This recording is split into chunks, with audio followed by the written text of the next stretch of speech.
Sleep is really the bedrock by which all these other things that we do is really built on. Welcome. Today we're going to start our masterclass, your 14 days journey to soulful sleep. It will be a holistic plan on what to do and what not to do. And you will be guided by a super expert on sleep, Dr. Shelby Harris. So let's kick it off. I'm so excited to be here. Thanks. Yeah, well, I'm excited to have you on board because I think sleep is a very important topic these days. It gets increased more and more that people find trouble sleeping. I was reading that 8 out of 10 people actually have problems falling asleep. Yeah, it's definitely an issue that's getting worse and worse over time. And I think the fact that we're starting to recognize it is huge. Recognition's the first thing, and now we got to start actually working on improving our sleep so that not so many people are really suffering. Do you also think that 20 years ago people had less problems with sleeping? I think there's always been trouble sleeping. I think insomnia has gotten worse.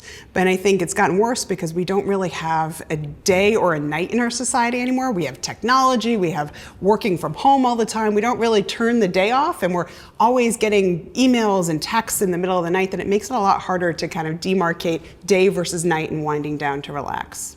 So you do actually emphasize the fact that modern life has a big impact on how we sleep. Yeah, we have more stress, we have more technology. Those are all wonderful things, the technology, but it definitely makes our stress levels rise, and we need to be able to turn that stuff off in our brain and our bodies to be able to sleep better. Yeah, I can imagine. But Yeah. You're going to help us. You also wrote a book. I did, yes. I had a book that came out about 2.5 years ago called The Women's Guide to Overcoming Insomnia, Get a Good Night's Sleep Without Relying on Medication, because there are really good treatments out there for people who have trouble sleeping here and there, or even really chronic insomnia. And it doesn't always have to be using medication. So it's really helpful if someone's suffering from insomnia to check it out. I also wonder, I can imagine, but why is sleep so important for our bodies? Sleep is really the bedrock by which all these other things that we do is really built on. So it's important for our cardiovascular health, so it reduces stroke risk, heart attack risk. It helps our brain to actually have neurons that grow, our muscles grow. There's so many things with balance, coordination, motor functioning that sleep is really important for. So if you don't get a good night's sleep, we notice that all these things actually worsen over time.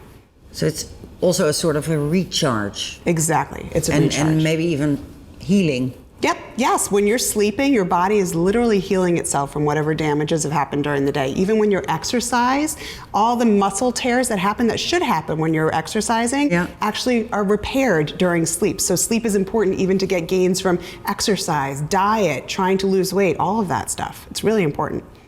And I can imagine obviously that it's important for your energy levels and for your body, your physical aspects of your life, but how does it work with your emotions or your mood? Yeah, when we're sleeping, it's very important. I almost call it, there are certain stages, like REM sleep is this time when our brain's basically like a filing cabinet. And during that stage of sleep, you're coming up with how to remember things, you're forming memories. It also helps with emotion regulation and mood. So when you're sleeping, you're less irritable. People tend to have less depression and anxiety, or if you have depression and anxiety, you're in treatment for it, getting sleep, proper sleep on a routine basis actually helps to improve your depression and anxiety over time. So it's really important for both brain health, memory, as well as your body too. Is it that we get maybe depressed, I wouldn't say for everyone, but because of a lack of sleep? Yeah. Or is it the other way around? It's kind of a chicken and egg. Sometimes people that I work with, they can't always tell which one was first. Some people, we do find for certain disorders, we do find that actually sleep is the first thing that goes before they actually develop any sort of mood issue. For other people, it can be reactive. So it does depend. So what do you think, or what do you hope that people will take away from this 14-day masterclass? I'm really hopeful that people will start to think about their sleep in a different way. For people who don't really make it a priority, they might start to make it a priority and see how it does impact other areas of their lives. And on top of that, to also see maybe patterns of things that they're doing that might negatively impact their sleep and make small changes. And if it's not enough, then to think about maybe talking to your doctor about maybe getting a sleep evaluation more in depth. I really look forward to this whole journey.